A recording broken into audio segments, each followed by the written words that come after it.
Hey guys, welcome back to Java tutorial series. In today's lecture, we will be studying about the next type of primitive to string conversion, which is longs conversion into string. It is similar to the integers conversion into string, and only the statements we use is different. In this, basically, we initialize a long in the format of string or take the input from the user, which is a long in format of string, and try to convert it into long. To do this, we use two statements, which is long.parseLong and long.value of. We can use any of these because both have the same application and it is based on the user's choice which it wants to use. To understand this better, let's write a small program in which we will initialize a value, basically a long in the format of string, and try to convert it into long. So let's write a small program. As you can see on your screen, I have written the basic program in which I have written the basic header files, declared the scanner class, and empty system.out.println statement. So first let's initialize a string a is equal to and some numbers in double quotes and a semicolon at the end. Now we will declare a long c semicolon.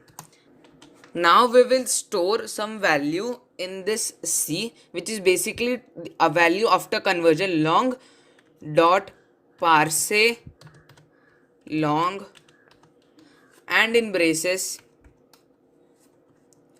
we will write a and semicolon at the end. Now we will give our output as c. Let's compile this. As you can see, it is no syntax error. Now we will try to run this program. As you can see, it has converted it into long data type. You might think that both the outputs are same, but I have explained this to you in earlier lectures that we have to do some operations, but for doing some operation we can't add a string with an integer or a string with long. So for this purpose we basically convert them and then after that we use it. Now we can use the c variable which has the stored value of long in any operation related to long basically. Moving on, now we will try to use the long.value of statement, and in similar way we will initialize a variable in the data type string ac is equal to, we will write some numbers and semicolon. Now we will initialize long ca is equal to long dot value of, and in braces we will write ac.